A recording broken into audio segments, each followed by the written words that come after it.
Hello students, मैं exam quality में आप सभी का वेलकम करता हूं। बच्चे, जैसा आप सभी को पता है, हमारा ये 10,000 क्वेश्चन की 10 सीरीज चल रही है। ठीक है बच्चे, 10,000 क्वेश्चन की सीरीज चल रही है। प्रीवियस ईयर के क्वेश्चन है और मैंने बताया था आपको जैसा कि हम एक क्वेश्चन से ज़्यादा इन्फॉर्मेशन निकालते हैं। एवरेज लगा लो 4 क्वेश्चन निकाल लिया अगर हमने, तो 10,000 इंटू 4 करोगे तो 40,000 प्लस जाने वाले क्वेश्चन है आपके। ठीक है बच्चे, और सभी वीडियो को शेयर, लाइक एंड सब्सक्राइब, जो भी बच्चे चैनल पर नए वो चैनल को सब्सक्राइब कर लीजिए और वीडियो को शेयर करते रहिएगा। ठीक है ना। तो आज का जो टारगेट रखते हैं बच्चे, वो रखते हैं हम। ठीक है, तो आज जो टारगेट रहेगा हमारा, कला व संस्कृति प्रसिद्ध पुस्तकें व लेखक। ठीक है, और जो हमारे जो इसमें विश्व विरासत धरोहर में जो शामिल हुए हैं, हमारे जो मॉन्यूमेंट्स हमारे शामिल हुए हैं, उनको भी हम डिस्कस करेंगे यहाँ पे। तो बच्चे ध्यान रहे, तो वीडियो को शेयर, सब्सक्राइब, और जिस बच्चे को पीडीएफ चाहिए तो वो हमारे टेलीग्राम ग्रुप पे डिस्कशन लिंक है उसका, तो ज्वाइन कर सकता है बच्चे। ठीक है, तो चलो स्टार्ट करते हैं बच्चे। ठीक है, विद डिटेल करेंगे। पहला क्वेश्चन फटाफट आंसर कर दो। क्या कह रहा है? महाबलीपुरम की स्थापना किसने की थी? पल्लव ने, पांड्य ने, चोल ने या चालुक्य ने? तो बच्चे किन्होंने करी थी? पल्लव ने करी थी। ठीक है ना। तो महाबलीपुरम एकाश्मक मंदिर का निर्माण पल्लव राजा नरसिंह वर्मन प्रथम के द्वारा करवाया गया था। ठीक है ना। कौन, किसके द्वारा? नरसिंह वर्मन प्रथम के द्वारा करवाया गया था बच्चे। किसका? महाबलीपुरम का। महाबलीपुरम के एकाश्मक को यूनेस्को में कब रखा गया था? 1984 में रखा गया था। ठीक है, विश्व विरासत स्थल में शामिल किया गया था इसे, यूनेस्को में। ठीक है, कब? 1984 में। कई बार पूछा गया है, तो महाबलीपुरम के नाम से भी आ सकता है या आपका एकाश्मक के नाम से भी आ सकता है। ठीक है, और ये भी पूछ लेता है कि इसकी स्थापना किसने करी थी महाबलीपुरम की? तो ये करी थी बच्चे पल्लव राजा नरसिंह वर्मन प्रथम ने। क्लियर है। चलो अगला क्वेश्चन चलेंगे। क्वेश्चन नंबर 2 का आंसर करना है फटाफट। क्या कह रहा है? चित्रकला की गांधार शैली का सूत्रपात किसके द्वारा किया गया था? तो हीनायन, महायान संप्रदाय या वैष्णव संप्रदाय या शैव संप्रदाय? तो बच्चे ये करा गया था महायान संप्रदाय के द्वारा। ऑप्शन बी आपका आंसर हो जाएगा। तो महायान संप्रदाय के लोग बुद्ध और बोधिसत्व की मूर्ति पूजा में विश्वास रखते थे। महायान संप्रदाय के लोग, ठीक है ना बच्चे, ना कि हीनायन के। तो आपको ये भी पता होगा महायान और हीनायन में ये 2 पार्ट में कब बटा था? ये बौद्ध, चौथी बौद्ध संगति कश्मीर से बटा था। ठीक है ना, जिसकी अध्यक्षता किसने करी थी? अश्वघोष और वसुमित्र ने करी थी। ठीक है, तो गांधार स्कूल की स्थापना कुषाण काल में की गई थी और यह प्रथम कला रौली वाला जो मानव व्यक्ति के रूप में बुद्ध को मूर्ति कला रूप से मानव देवता के रूप में दर्शाता है। क्लियर है। अगला क्वेश्चन चलेंगे बच्चे। क्वेश्चन नंबर 3 का आंसर करना है। वीडियो को शेयर। किस शासक ने एलोरा मंदिर का निर्माण करवाया था? तो किन्होंने? चालुक्य, पल्लव, पाल या राष्ट्रकूट? तो बच्चे किन्होंने करवाया था? राष्ट्रकूटों ने करवाया था। किसका? एलोरा मंदिर का। तो महाराष्ट्र के औरंगाबाद में स्थित एलोरा मंदिरों का निर्माण किसने करवाया? राष्ट्रकूट शासकों द्वारा करवाया गया था। ठीक है, कैलाश और कैलाशनाथ मंदिर एलोरा में स्थित है। प्राचीन हिंदू मंदिरों में सबसे बड़ा ये चट्टानों से निर्मित है। किससे? चट्टानों को काट काट के बनाए गए थे। बहुत देखने अच्छा, बहुत देखने में बहुत ही आकर्षित है बच्चे। जाना चाहिए आपको, देखना चाहिए। ठीक है, जॉब लेने के बाद तब जाना आप। ठीक है, अगला क्वेश्चन, क्वेश्चन नंबर 4। इसमें क्या कह रहा है बच्चे? अजंता चित्रकला किससे संबंधित है? तो अजंता किससे? वैष्णव से, बौद्ध से, जैन से या एलोरा से? तो बच्चे ये है बौद्ध से संबंधित है। अजंता जो चित्रकला है किससे? बौद्ध से संबंधित है। यहाँ बौद्ध धर्म से संबंधित चित्रण एवं शिल्पकारी के उत्कृष्ट नमूने मिलते हैं। अजंता की गुफाओं को यूनेस्को में रखा गया कब? 1983 में। ठीक है, अजंता की गुफाएं यूनेस्को में विश्व विरासत धरोहर में कब शामिल करी गई बच्चे? 1983 में। और महाबलीपुरम को कब शामिल करा गया था? 1984 में। ध्यान रहे। अगला क्वेश्चन, क्वेश्चन नंबर 5 का आंसर करना है बच्चे। क्या कह रहा है? कैलाश का प्रसिद्ध शैलकृत मंदिर निम्नलिखित में से किस स्थान पर है? अजंता, बादामी, महाबलीपुरम या एलोरा? तो किस स्थान पर है बच्चे? वो है एलोरा में। किस पर? एलोरा में। एलोरा में। एलोरा के कैलाश का प्रसिद्ध शैलकृत मंदिर का निर्माण राष्ट्रकूट राजाओं कृष्ण प्रथम ने करवाया था। ठीक है ना। राष्ट्र पहले तो क्वेश्चन यही पूछा था, कैलाश मंदिर का निर्माण किसने करवाया था? तो राष्ट्रकूट शासकों ने करवाया था। उनमें भी किसने करवाया था? कृष्ण प्रथम ने करवाया था। ये महाराष्ट्र के औरंगाबाद में स्थित है। ठीक है ना। और ये जो मंदिर है भगवान शिव के कैलाश पर्वत का प्रतीक है। ठीक है, अगला क्वेश्चन चलेंगे। क्वेश्चन नंबर 6 का आंसर करना है बच्चे फटाफट। महाबलीपुरम के रथों का निर्माण किसके शासन काल में हुआ था? तो किसके शासनकाल में? पालों के में या चोलों के में या राष्ट्रकूटों के में या पल्लवों के में? तो बच्चे ये जो निर्माण हुआ था महाबलीपुरम में, रथों का जो निर्माण हुआ था, ये पल्लवों के शासनकाल में हुआ था। ठीक है, पल्लवों के शासनकाल में हुआ था, ये ध्यान रखेंगे। अगला क्वेश्चन चलेंगे, नेक्स्ट क्वेश्चन नंबर 7 का आंसर करना है बच्चे। अधिकांश चोल मंदिर किस देवी देवता को समर्पित हैं? तो वो किसको हैं बच्चे? गणेश को, शिव को, दुर्गा को, विष्णु को। तो सबसे ज्यादा किसको है? शिव को है। ठीक है ना। अधिकांश जो चोल मंदिर है ना वो भगवान शिव को समर्पित है। 11वीं और 12वीं शताब्दी के दौरान चोलों द्वारा महान जीवित चोल मंदिर को भगवान शिव को समर्पित किया था। ठीक है ना। और इस जो चोल मंदिर थे इन्हें 1987 में, कब? 1987 में यूनेस्को द्वारा विश्व विरासत स्थल घोषित कर दिया गया था। ठीक है बच्चे, जो चोल मंदिर थे इन्हें 1987 में यूनेस्को द्वारा विश्व विरासत स्थल घोषित कर दिया गया था। देखो अभी तक मैं 3 बता चुका हूँ आपको। महाबलीपुरम को यूनेस्को में कब शामिल करा था? 1984 में शामिल करा था। ठीक है। और दूसरा कौन सा बताया था मैंने आपको? बताओ फटाफट, कौन सा बताया था? अजंता चित्रकला को कब शामिल करा था? 1983 में। और तीसरा मैंने ये बता दिया आपको, चोल मंदिरों को कब शामिल करा था? 1987 बच्चे। अगला क्वेश्चन चलेंगे, क्वेश्चन नंबर 8 का आंसर कर दो फटाफट। एलोरा में गुफाओं और शैलीकृत मंदिर हैं तो कैसे? हिंदू, बौद्ध और जैन तीनों मिलेंगे बच्चे, हिंदू, बौद्ध और जैन मिलेंगे। ठीक है ना। तो एलोरा में 17 गुफा मंदिर हैं। कितने यहाँ पे एलोरा में? 17 गुफा मंदिर हैं। ठीक है ना। कितने बच्चे? 17, जो चट्टानों को काट कर बनाए गए हैं। और ये कैलाश मंदिर सर्व प्रसिद्ध है। ठीक है, ये ध्यान रखेंगे, बड़े अच्छा आकर्षित है। वहाँ पे चट्टानों को काट काट कर बनाया गया है। हिंदू, बौद्ध, जैन तीनों का मिलेगा आपको वहाँ पे। ठीक है, कभी जाओ घूम के आओ। अगला क्वेश्चन नंबर 9। महाबलीपुरम के 7 पैगोडा किसके द्वारा संरक्षित कला के साक्ष्य हैं? किसके द्वारा संरक्षित थे ये लगाओ। तो किसके? पल्लव या पांड्यों या चेरों या चोलों? तो बच्चे पल्लवों के संरक्षित थे। तो महाबलीपुरम में रथ अथवा एकाश्मक मंदिर चट्टानों को काट कर बनाए गए हैं। ठीक है ना। जो रथ या एकाश्मक मंदिर जो चट्टानों को काट कर बनाए गए हैं। इनमें बच्चे प्रमुख 7 रथ थे। 7 कौन कौन से थे? एक तो नकुल का रथ हो गया, एक सहदेव का रथ हो गया, एक अर्जुन का हो गया, एक भीम का हो गया। ठीक है।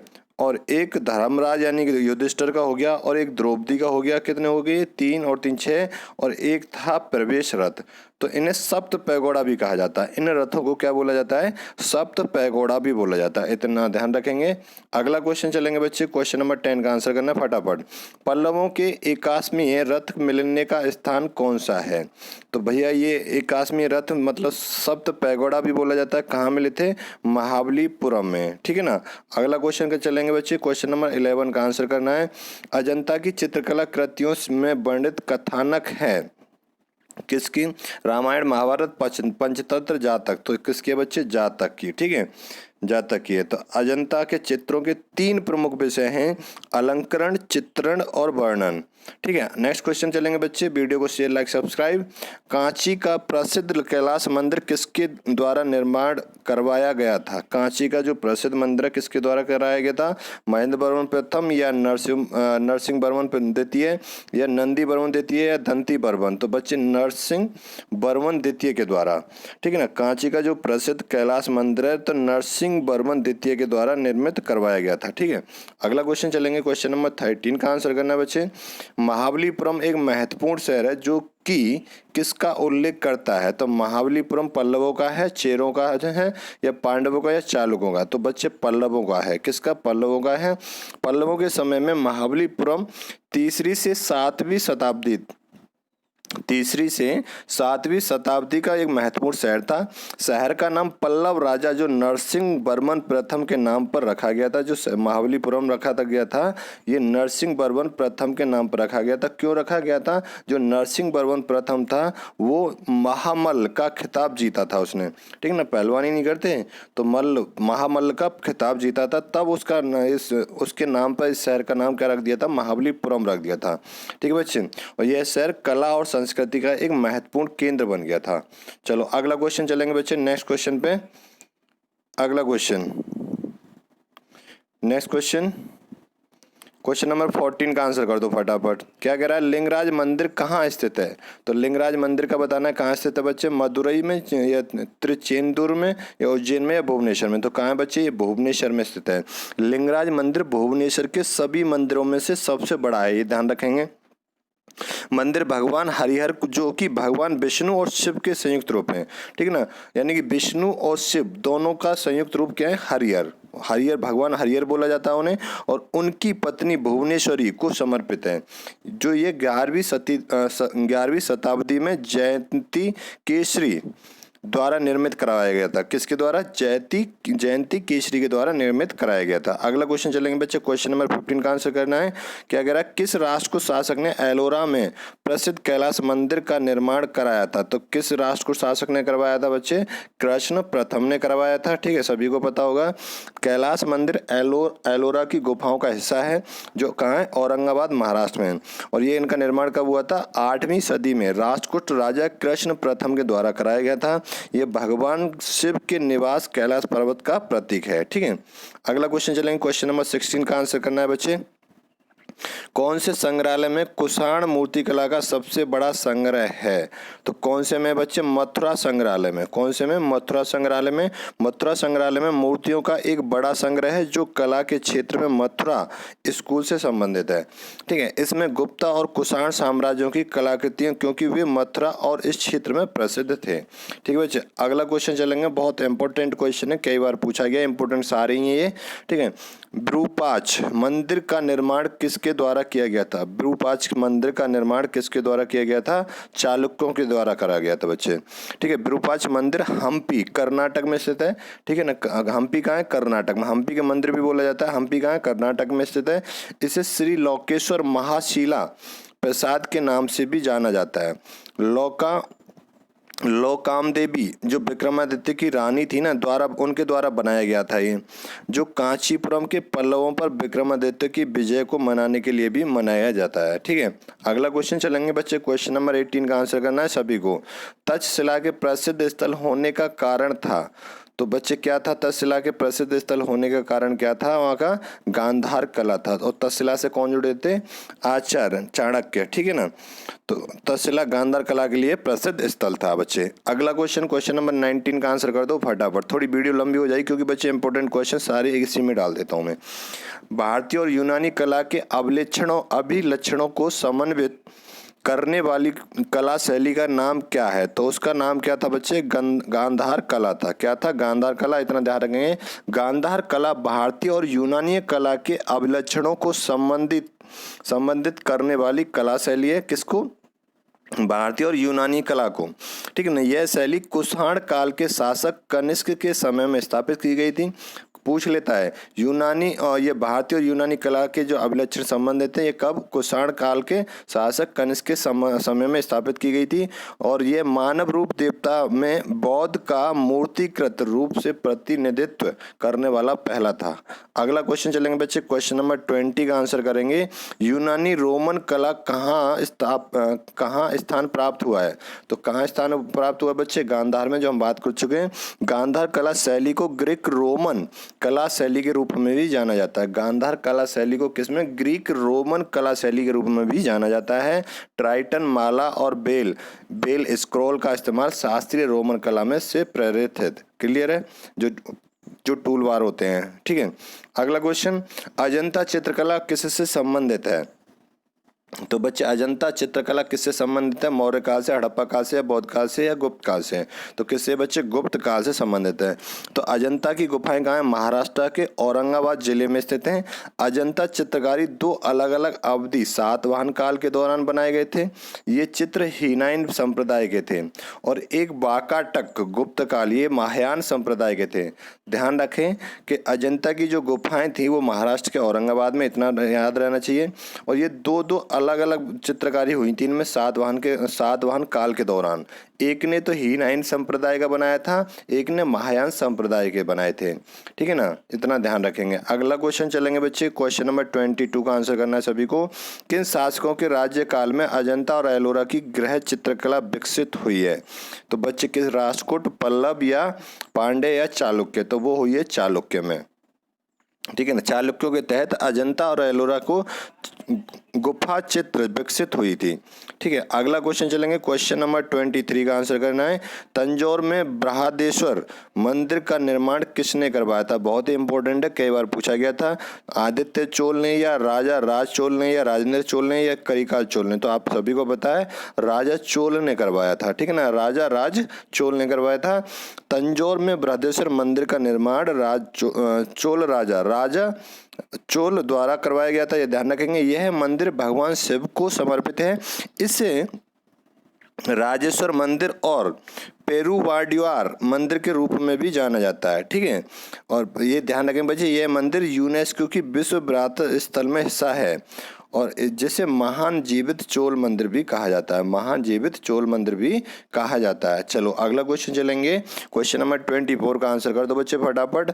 अधिकांश चोल मंदिर किस देवी देवता को समर्पित है? शिव, विष्णु, ब्रह्मा, दुर्गा?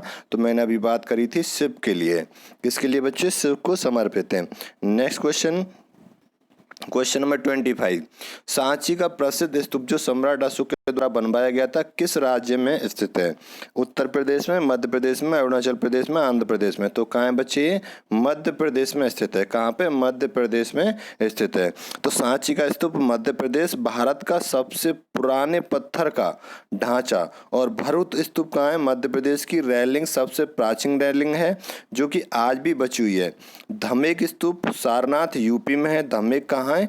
यूपी में। ध्यान रखें, सांची का स्तूप कहाँ है? मध्य प्रदेश में। भरूच कहाँ है? मध्य प्रदेश में। धमेक स्तूप कहाँ है? सारनाथ यूपी में।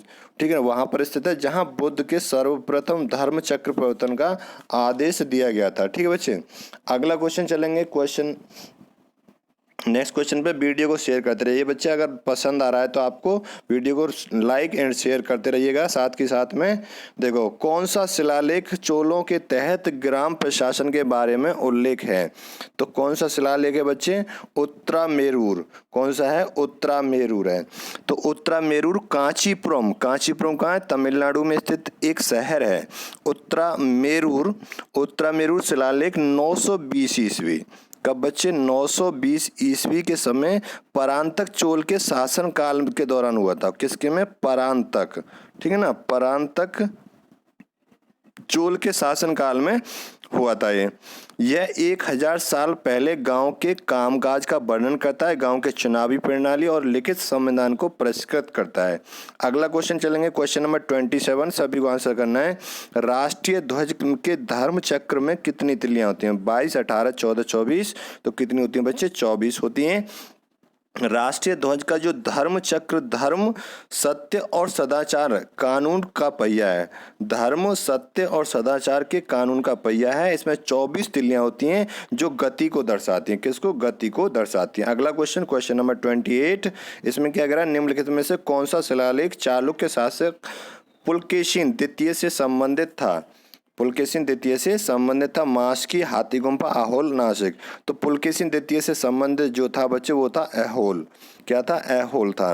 अहोल शिलालेख चालुक्य राजा पुलकेशिन द्वितीय के दरबारी कवि और मंत्री रवि कीर्ति द्वारा रचित किया गया। इसमें पुलकेशिन की हर्षवर्धन पर विजय और उनकी उपलब्धियों की चर्चा की गई है। यह पुरानी कन्नड़ लिपि का प्रयोग करके संस्कृत भाषा में लिखी गई है। ठीक है बच्चे, अगला क्वेश्चन, क्वेश्चन नंबर 29, निम्न में से कौन सा एक स्तूप नहीं है?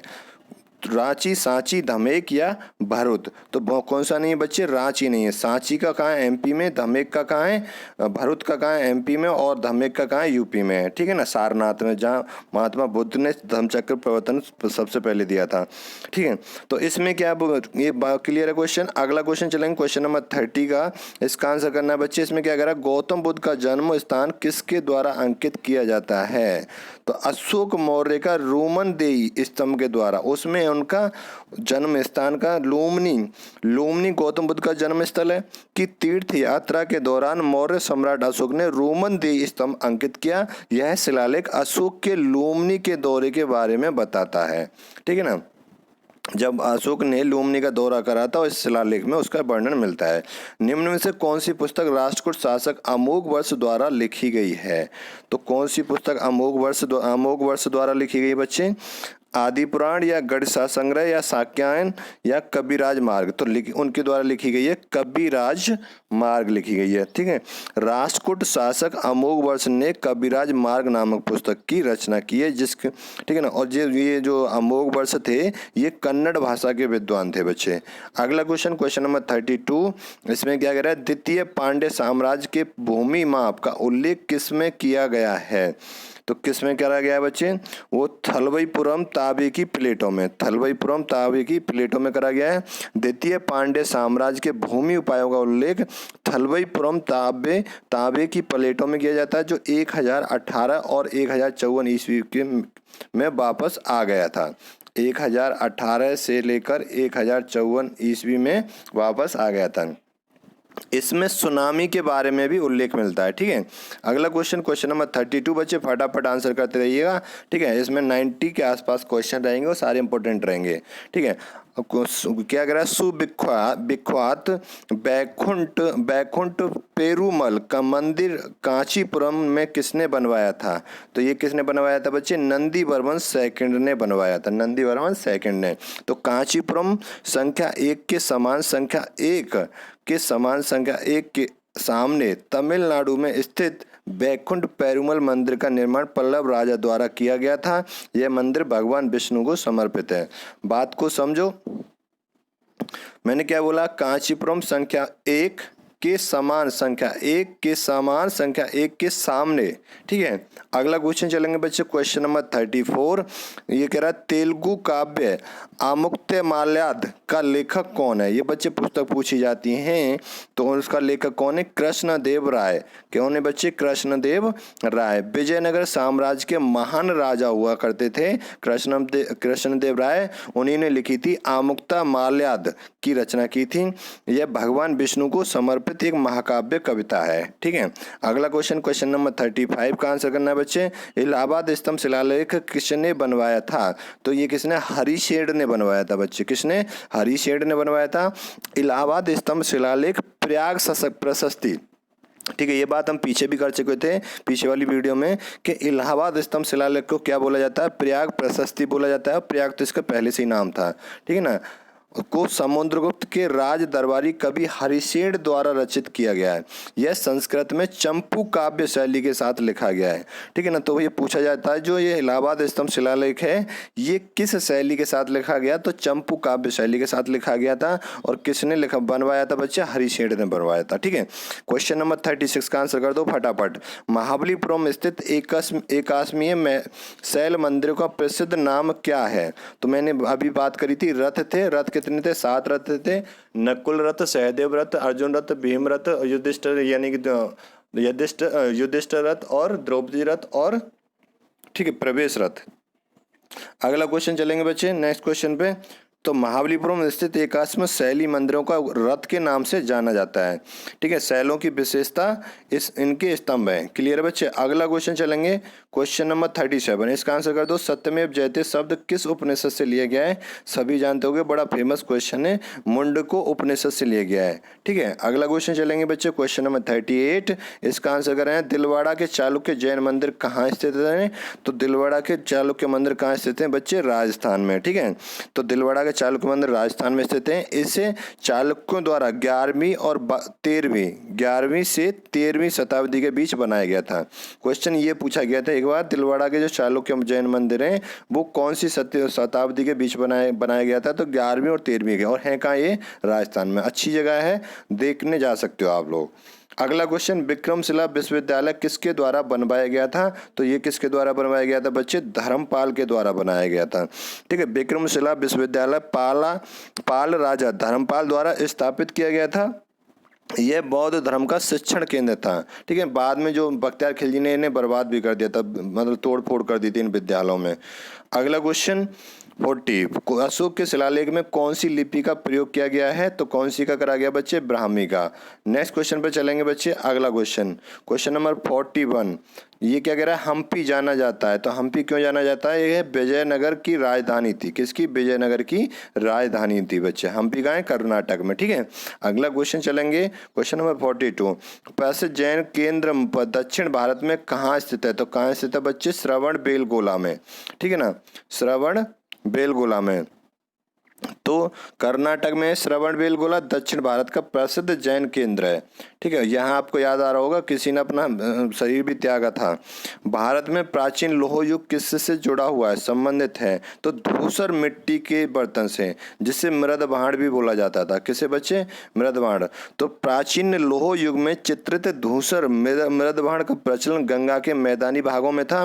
मथुरा चित्रित धूसर मृद भांड का सबसे विस्तृत क्षेत्र था। वहाँ तो आज भी बनते हैं बच्चे मथुरा साइड में। तो ठीक है, अगला क्वेश्चन, यहूदियों के धार्मिक अध्याय को क्या कहते हैं? तो यहूदियों के धार्मिक अध्याय को क्या बोलते हैं? पूछा मूसा संहिता, तोर है, कई बार पूछा गया है। यहूदियों के धार्मिक अध्याय को क्या बोलते हैं? मूसा संहिता, तोर है। ठीक है, तोर क्या है? मूसा संहिता यहूदियों धर्मों का धार्मिक अध्याय है। ठीक है बच्चे, अगला क्वेश्चन चलेंगे, क्वेश्चन नंबर 45। सभी को आंसर करना है फटाफट। महाभाष्य किसके द्वारा लिखी गई है? तो महाभाष्य किसके द्वारा लिखी गई है बच्चे? सभी आंसर कर दो, किसके द्वारा? पतंजलि के द्वारा लिखी गई है। ठीक है ना, तो महाभाष्य पतंजलि द्वारा रचित है। यह पाणिनि की अष्टाध्यायी पर टीका है। ठीक है, नेक्स्ट क्वेश्चन चलेंगे बच्चे, क्वेश्चन नंबर 46। सभी को आंसर करना है बच्चे। वीडियो को लाइक, शेयर एंड सब्सक्राइब करिएगा। प्राचीन काल में स्रोत सामग्री के लिए उपयुक्त भाषा क्या थी? तो उपयुक्त भाषा थी बच्चे संस्कृत थी। कौन सी थी? संस्कृत थी। प्राचीन काल में स्रोत सामग्री के लिए संस्कृत उपयुक्त भाषा थी। अगला क्वेश्चन चलेंगे, क्वेश्चन नंबर 47 का आंसर कर दो फटाफट। निम्न में से किस प्रसिद्ध शासक को शिलालेखों का पिता के नाम से जाना जाता है? तो भैया शिलालेखों के पिता के नाम से किसे जाना जाता है? समुद्रगुप्त को जाना जाता है, इतना ध्यान रखेंगे। ठीक है, शिलालेखों को पिता किसे बोला जाता है? समुद्रगुप्त को बोला जाता है। अगला क्वेश्चन बच्चे मैच करना है ये आप है। ठीक है ना, ये कबीराज किसने लिखी थी? आदि पुराण किसने लिखी थी? गणेश सार संग्रह किसने लिखी थी? अमोघ वृत्ति कौन किसने लिखी थी? तो कबीराज किसने लिखी थी बच्चे? अमोघ वर्ष ने लिखी थी, जो हम पहले पीछे बात कर चुके हैं। आदि पुराण किसने लिखी है? जिनसेन ने लिखी थी। ठीक है ना, कई बार पूछी गई ये पुस्तकें। और गणित सार संग्रह किसने लिखी थी बच्चे? महावीराचार्य ने। ठीक है, और अमोघ वृत्ति किसने लिखी है? सांख्यायन ने लिखी है। ठीक है, तो ये मिलान कर लेंगे आप, पहले का चौथा, तो ऑप्शन बी आपका आंसर हो जाएगा। ठीक है, नेक्स्ट क्वेश्चन चलेंगे। अगला क्वेश्चन, क्वेश्चन नंबर 49। मंदिर का सबसे लंबा गलियारा कहाँ है? तो ये बच्चे कहाँ है? श्रीरंगम में। कहाँ? श्रीरंगम में है। रामेश्वर में मंदिर का सबसे लंबा गलियारा है। कहाँ? रामेश्वर में। ठीक है, अगला क्वेश्चन, खजुराहो मंदिर का निर्माण किसने करवाया था? तो खजुराहो मंदिरों का निर्माण किसने करवाया था बच्चे? चंदेल राजपूतों ने करवाया था। ठीक है ना, खजुराहो मंदिर 900 से 1130 ईस्वी के बीच चंदेल राजपूत द्वारा बनवाए गए थे। ये मंदिर हिंदू और जैनों का पूजा स्थल है और यह यूनेस्को को विश्व विरासत सूची में शामिल है। कौन? खजुराहो मंदिर। ठीक है बच्चे, नेक्स्ट क्वेश्चन पे चलेंगे। अगला क्वेश्चन, क्वेश्चन नंबर 51 का आंसर करना है सभी को। इसमें क्या कह रहा है? चारों मठ कौन से हैं? श्रृंगेरी, बद्रीनाथ, द्वारका और पुरी किसके द्वारा स्थापित किए गए थे? तो ये किए गए थे बच्चे शंकराचार्य के द्वारा। ठीक है ना, शंकराचार्य ने चारों मठ श्रृंगेरी, बद्रीनाथ, द्वारका और पुरी की स्थापना की थी। ठीक है, अगला क्वेश्चन, क्वेश्चन नंबर 51। इसमें क्या कह रहा है? मुस्लिम आक्रमणकारी का नाम जिसने नालंदा विश्वविद्यालय को नष्ट किया था। तो मैंने पहले ही बताया था, मोहम्मद बिन बख्तियार खिलजी था। इसने बच्चे नालंदा को और तक्षशिला को, दोनों को ही करा था। ठीक है ना, तो इसने वहाँ तहस नहस कर दिया था। तो मोहम्मद बिन बख्तियार खिलजी कुतुबुद्दीन ऐबक की सेना का क्या था? ये जनरल था। कुतुबुद्दीन ऐबक की सेना का जनरल था। इसने 1193 में, कब? 1193 में नालंदा विश्वविद्यालय और विक्रमशिला विश्वविद्यालय को जला दिया था। ठीक है, क्लियर है इतना बच्चे? तो इतना आपको ध्यान रखना है बच्चे। वीडियो को शेयर, लाइक, सब्सक्राइब करते रहिएगा। ये 10,000 क्वेश्चन की टेस्ट सीरीज चल रही है, जो प्रीवियस ईयर के क्वेश्चन है आपके। ठीक है, चलो अगले क्वेश्चन पे चलते हैं, नेक्स्ट क्वेश्चन पे। क्वेश्चन नंबर 53 में क्या कह रहा है? गांधार कला किन दो कलाओं का संयोजन था? तो गांधार कला हम पीछे पढ़ चुके हैं, हिंद और यूनानी। ठीक है, कई बार एग्जाम में पूछा गया है बच्चे, तो हिंद और यूनानी। ठीक है, गांधार कला सम्राट कनिष्क के शासन काल के दौरान स्थापित की गई थी। यह कला हिंद यूनानी कलाओं का संयोजन है। गांधार कला शक और कुषाण दोनों के द्वारा संरक्षित की गई थी। ठीक है, शक और कुषाणों के द्वारा। अगला क्वेश्चन, क्वेश्चन नंबर 54। निम्न में से कौन सा कनिष्क का दरबारी चिकित्सक था? तो कौन सा? चरक था। तो चरक के कैसे और कनिष्क के कैसे याद रखना बच्चे, तो ये आपको याद रहेगा। ठीक है, अगला क्वेश्चन चलेंगे।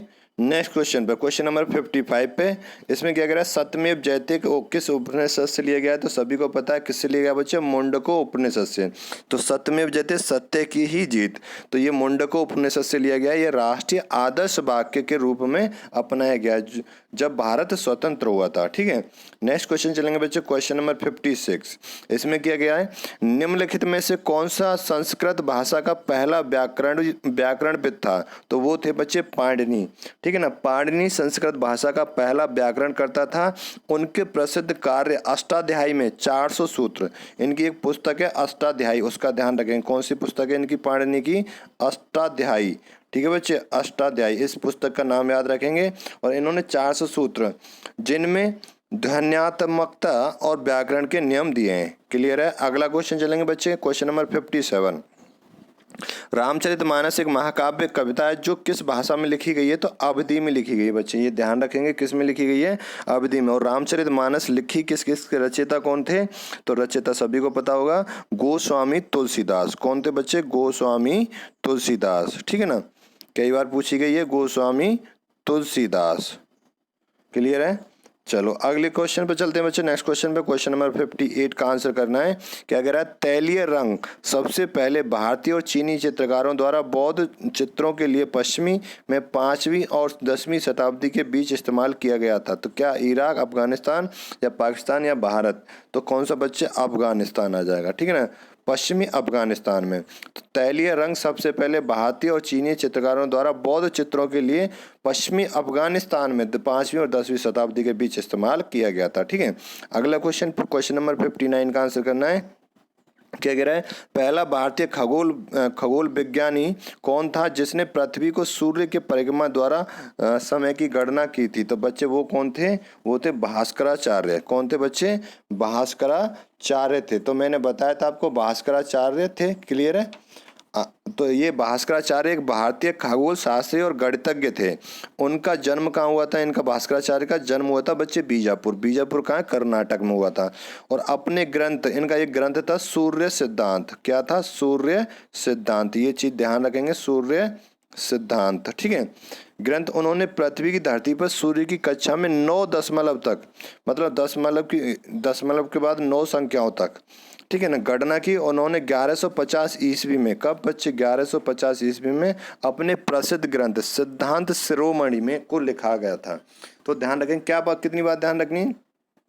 एक तो इनका नाम ध्यान रखना है, भास्कराचार्य, इनका जन्म बीजापुर कर्नाटक में, सूर्य का सिद्धांत और सिद्धांत शिरोमणि, ये चीजें याद रखनी है आपको। ठीक है, अगला क्वेश्चन, क्वेश्चन नंबर 60 का आंसर करना है बच्चे। उड़ीसा का विश्वविख्यात कोणार्क सूर्य मंदिर का निर्माण किसने करवाया था? तो ये किसने करवाया था बच्चे? नरसिम्हा देव ने कराया था। नरसिम्हा देव ने कराया था। तो कोणार्क सूर्य मंदिर का निर्माण पूर्वी गंगा राजवंश के राजा नरसिम्हा देव ने किया था। यह कोणार्क कहाँ है? उड़ीसा में स्थित है। और यह यूनेस्को की विश्व विरासत स्थल सूची में भी शामिल है बच्चे। अगला क्वेश्चन चलेंगे, क्वेश्चन नंबर 61 का आंसर करना है। मंदिर वास्तुकला के द्रविड़ शैली का प्रतिनिधित्व पहचान क्या है? मंदिर वास्तुकला द्रविड़ शैली का प्रतिनिधित्व क्या है? तो वो क्या है बच्चे? विमान है। क्या है? विमान। तो विमान क्या है? गर्भगृह के ऊपर एक मीनार। विमान क्या होता है? गर्भगृह के ऊपर एक मीनार एक सीढ़ी नुमा पिरामिड की तरह है। यह द्रविड़ शैली के मंदिर वास्तुकला प्रतीक है। द्रविड़ शैली के वास्तुकला का सबसे अच्छा उदाहरण तंजावुर में स्थित बृहदेश्वर मंदिर है। ठीक है ना, वो देखोगे जाके तो वो उसका एग्जाम्पल रहेगा। महाबलीपुरम स्थित एकाश्मी शैल मंदिर का प्रसिद्ध नाम क्या है? तो मैं पहली बात कर चुका हूँ इस पर, रथ है। कितने रथ थे? 7 रथ थे, 5 पांडवों के, 1 द्रौपदी का और 1 प्रवेश रथ। दिलवाड़ा का चालुक्य मंदिर जैन मंदिर कहाँ स्थित है? तो दिलवाड़ा का चालुक्य मंदिर जैन मंदिर कहाँ स्थित है बच्चे? राजस्थान में। ठीक है ना, और ये राजस्थान के आबू पर्वत स्थित प्रसिद्ध दिलवाड़ा का जैन मंदिर स्थित है। ठीक है बच्चे, नेक्स्ट क्वेश्चन पे चलेंगे, क्वेश्चन नंबर 64। विक्रमशिला विश्वविद्यालय का निर्माण किसके द्वारा किया गया था? तो विक्रमशिला विश्वविद्यालय का निर्माण पाल वंश के शासक धर्मपाल के द्वारा किया गया था और इस विश्वविद्यालय को बख्तियार खिलजी ने नष्ट कर दिया था। ठीक है ना, नालंदा को और विक्रमशिला को बख्तियार खिलजी ने नष्ट कर दिया था। और बख्तियार खिलजी कौन था? कुतुबुद्दीन ऐबक की सेना का जनरल था। ठीक है, अगला क्वेश्चन चलेंगे, मेघदूत के लेखक कौन थे? तो मेघदूत के लेखक कौन है बच्चे? कालिदास थे। कौन थे? कालिदास। तो मेघदूत क्या है? एक गीतात्मक कविता है जिसके रचयिता कालिदास हैं। इसमें लगभग 115 छंद हैं। कितने? 115 छंद हैं। कालिदास गुप्त वंश के राजा चंद्रगुप्त के समकालीन थे। ठीक है ना, तो कई बार क्वेश्चन ये पूछा गया, तो कालिदास किसके समकालीन थे? तो चंद्रगुप्त के समकालीन थे। ठीक है बच्चे, अगला क्वेश्चन चलेंगे, क्वेश्चन नंबर 66, गांधार कला किन दो कलाओं का संयोजन है? तो मैं पहले भी बता चुका हूँ, हिंद और यूनानी का। ठीक है, कई बार रिपीट हो गया ये क्वेश्चन। नेक्स्ट क्वेश्चन चलेंगे, क्वेश्चन नंबर 67, अशोक के शिलालेखों में कौन सी लिपि का प्रयोग किया गया है? तो कौन सी का करा गया है बच्चे? ब्राह्मी का। ठीक है, नेक्स्ट क्वेश्चन चलेंगे, क्वेश्चन नंबर 68, किस वंश के शासन काल के दौरान महान चीन की दीवार का निर्माण किया गया था? तो कब बच्चे? चिन। कब? चिन। क्या आ जाएगा? चिन आ जाएगा। तो महान चीन की दीवार का निर्माण सम्राट किन सिंह हुआंग के शासन काल के दौरान सी हुआंग किन को यानी कि चिन वंश का संस्थापक था। ठीक है, अगला क्वेश्चन, एक क्वेश्चन बच्चे एक इन्फॉर्मेशन देनी थी। शायद एक वीडियो में जो हड़प्पा सभ्यता की खोज करी थी तो मैं वहाँ 1922 बोल गया था और लिख भी दिया था, तो वो आप सभी को पता है 1921 में, और मोहनजोदड़ो की हुई थी 1922 में। ठीक है, तो उसे मेंशन कर देना आप लोग। चलो अगला क्वेश्चन, चोलों के समय का बृहदेश्वर मंदिर कहाँ स्थित है? चोलों के समय का बृहदेश्वर मंदिर कहाँ है बच्चे? तंजावुर में है। तो बृहदेश्वर मंदिर तमिलनाडु के तंजावुर जिले में चोल वंश के राजा चोल द्वारा बनाया गया था। यह राजा राजेश्वर मंदिर के रूप में भी जाना जाता है और ये यूनेस्को में भी शामिल है। कौन सा? बृहदेश्वर। तो क्वेश्चन ये पूछा जाता है, बृहदेश्वर मंदिर इंडिया में कहाँ है? तो तमिलनाडु में। और तंजावुर कहाँ है? तमिलनाडु में। ठीक है, और बनवाया किसने था? चोल वंशों ने बनवाया था। और चोल वंश में भी किसने बनवाया था? राजा राज चोल द्वारा। ठीक है बच्चे, अगला क्वेश्चन, क्वेश्चन नंबर 70 का आंसर करना है, निम्न में से कौन संस्कृत भाषा का पहला व्याकरणविद है? तो मैं बता चुका हूँ कौन था? पाणिनि था। ठीक है ना, तो पाणिनि संस्कृत भाषा के पहले व्याकरणविद हैं। अगला क्वेश्चन बच्चे, पितृसत्तात्मक समाज क्या होता है? वैसा समाज जहाँ पुरुषों का मान महिलाओं से ज्यादा होता है। तो ऑप्शन बी आपका आंसर हो जाएगा बच्चे। ठीक है ना, तो ये वैदिक काल में के जो समाज था वो पितृसत्तात्मक था। ठीक है, अगला क्वेश्चन, क्वेश्चन नंबर 72, निम्नलिखित में से कौन सी सभ्यता अपने नगर शहर योजना के लिए प्रसिद्ध थी? तो वो कौन सी थी बच्चे? सिंधु घाटी सभ्यता थी। तो मैंने क्या कहा था? सिंधु घाटी सभ्यता अपने नगर शहर योजना के लिए प्रसिद्ध थी। सड़कें चौड़ी थी और एक दूसरे को 90 डिग्री पे समकोण पर काटती थी। ठीक है, अगला क्वेश्चन, क्वेश्चन नंबर 73 का आंसर करना है बच्चे, सिंधु घाटी की सभ्यता में कालीबंगन निम्नलिखित में से किस चीज के लिए प्रसिद्ध है? तो कालीबंगन किसके लिए प्रसिद्ध है बच्चे? मिट्टी के बर्तन के लिए। तो किसके लिए प्रसिद्ध है? मिट्टी के बर्तन के लिए। तो कालीबंगन राजस्थान के सिंधु घाटी सभ्यता का एक प्रसिद्ध स्थल है। ठीक है ना, यह मिट्टी के बर्तन काली चूड़ी के लिए प्रसिद्ध है। यह एक औद्योगिक स्थल रहा है जिसमें जुते हुए खेत और हल्के साक्ष्य और जुते हुए खेतों के निशान और आग की वेदी के दफन किए जाने जोड़े के प्रमाण भी मिले हैं। ठीक है, अगला क्वेश्चन चलेंगे बच्चे, क्वेश्चन नंबर 74, सभी आत्माओं का दिन एक ईसाइयों का त्योहार है। सभी आत्माओं का दिन एक ईसाइयों का त्योहार है। सभी आत्माओं का दिन ये क्या है? ईसाइयों का त्योहार है। तो ऑप्शन सी आपका आंसर हो जाएगा। नेक्स्ट क्वेश्चन चलेंगे, क्वेश्चन नंबर 75, निम्नलिखित में से कौन सा वेद वेद त्रयी का भाग नहीं है? या तो इसे वेद गई भी बोलते हैं और वेद त्रयी, तो उसमें अथर्ववेद नहीं आता, बाकी ये तीनों आ जाते हैं बच्चे। वेद गई भी बोला जाता है इन्हें और वेद त्रयी भी बोला जाता है। ठीक है, तो इसमें अथर्ववेद नहीं आता। अगला क्वेश्चन चलेंगे बच्चे, नेक्स्ट क्वेश्चन, इसमें क्या कह रहा है? निम्नलिखित में से कौन सा वेद वेद त्रयी का भाग नहीं है? तो ये तीनों हैं और इसमें कौन सा नहीं है? अथर्ववेद नहीं होता है। ठीक है, अगला question, next question, question number 77, इसका आंसर करना है बच्चे। इसमें क्या कह रहा है? जादू टोना और कर्मकांड संबंधी विधान किस वेद में है? तो वो किस में है? अथर्ववेद में होता है। किस में होता है बच्चे? अथर्ववेद में होता है। ठीक है ना, अथर्ववेद में होता है। तो अथर्ववेद में जादुई आकर्षण और मंत्र होते हैं। यह वेद त्रयी का भाग नहीं है। अन्य तीनों वेदों को मिलाकर एक वेद त्रयी कहा जाता है। ठीक है, अगला क्वेश्चन, क्वेश्चन नंबर 78 में चलेंगे। सिंधु घाटी सभ्यता का स्थल धौलावीरा किसके लिए प्रसिद्ध है? तो धौलावीरा भैया किसके लिए प्रसिद्ध है? जल प्रबंधन के लिए प्रसिद्ध है। तो धौलावीरा सिंधु घाटी सभ्यता का एक प्रसिद्ध स्थल है जो कि J.P. जोशी द्वारा गुजरात के कच्छ जिले में लूनी नदी के किनारे खोजा गया था। ठीक है, तो ये ध्यान रखें, धौलावीरा कहाँ है? गुजरात में है, लूनी नदी के किनारे है। ठीक है, अगला क्वेश्चन चलेंगे बच्चे। विजयनगर शासक कृष्णदेव राय काव्य अमुक्तमाल्याद किस भाषा में लिखी गई है? तो ये किस भाषा में लिखी गई बच्चे? तो सभी को पता है तेलुगु में लिखी गई थी। ठीक है ना। विजयनगर साम्राज्य, कृष्णदेव राय एक महान शासक थे और कृष्णदेव राय के द्वारा ये किस में लिखी गई थी? मुख्यतः तेलुगु भाषा में लिखी गई थी। अगला क्वेश्चन चलेंगे बच्चे, क्वेश्चन नंबर 80 का आंसर करना है। कांसे की नृत्य करती हुई कन्या कहाँ से प्राप्त हुई है? तो बच्चे सिंधु घाटी की सभ्यता मोहनजोदड़ो से प्राप्त हुई है। सभी को पता, हम बात पहले भी कर चुके हैं इसमें। नेक्स्ट क्वेश्चन पे चलेंगे। अगले क्वेश्चन का आंसर सभी को करना है बच्चे। ठीक है, तब से मैं ही आंसर करे जा रहा हूँ, आप आंसर नहीं कर रहे हो, आप भी आंसर करो। ठीक है, बस सारे क्वेश्चन मैंने इसमें कवर कर दिए। वीडियो को बच्चे शेयर, लाइक, सब्सक्राइब कर दीजिएगा, ये आपकी रेस्पॉन्सिबिलिटी है। ये कह रहा है सोर तुंगई यानी कि सिंधु घाटी सभ्यता किस देश में है? तो सिंधु घाटी सभ्यता कहाँ है बच्चे? किस देश में है? तो अफगानिस्तान में है। कहाँ पे? अफगानिस्तान में। ठीक है, सोर तुंगई सिंधु घाटी सभ्यता का एक स्थल है सोर तुंगई। ठीक है, ये कहाँ है? अफगानिस्तान में है। अगला क्वेश्चन चलेंगे, क्वेश्चन नंबर 82। मोहनजोदड़ो का स्थानीय नाम क्या है? वहाँ के स्थानीय लोग इसे क्या बोलते हैं? मृतकों का टीला बोलते हैं। ठीक है ना, मृतकों का टीला बोल देते हैं। तो मोहनजोदड़ो सिंधु घाटी सभ्यता का एक प्रसिद्ध शहर है जिसे मृतकों का टीला के नाम से भी जाना जाता है। वहाँ के लोकल ना अब तो सभी जगह बोलते हैं इसे। ठीक है, अगला क्वेश्चन, इनमें से कौन सा धातु हड़प्पा सभ्यता में नहीं पाया गया था? तो आप सभी जानते हैं लोहा नहीं पाया गया था, लोहा नहीं पाया गया था। ठीक है, अगला क्वेश्चन, क्वेश्चन नंबर 84 का आंसर करना है बच्चे। निम्नलिखित में से कौन सा वेद प्राचीन है? तो सभी जानते हो, और कहाँ ऋग्वेद कहाँ गया? तो ऋग्वेद सबसे प्राचीन है। ठीक है, ऋग्वेद सबसे प्राचीन है। और वेद त्रयी में कौन से आते हैं? 3 आते हैं, अथर्ववेद को छोड़ के ये तीनों आ जाते हैं। ठीक है, अगला क्वेश्चन चलेंगे बच्चे, क्वेश्चन नंबर 85। इसका आंसर करना है। भूमि की श्रेणियों को चोल शिलालेख में उल्लेख के अनुसार जैन संस्थानों के दिए जाने वाला दान किस नाम से जाना जाता था? देखो ये क्वेश्चन आपको बहुत कंफ्यूज करेंगे, तो इनके नाम याद रखना। भूमि की श्रेणियों का चोल शिलालेख में उल्लेख के अनुसार जैन संस्थाओं को, जो जैन संस्थाएं थी जितनी भी, उन्हें जो दान दिया जाता था उसे किस नाम से जाना जाता था? तो उसे जाना जाता था बच्चे पल्ली छंदम्स के नाम से। किसे? ये ध्यान रखेंगे, जो जैन संस्थाएं थी,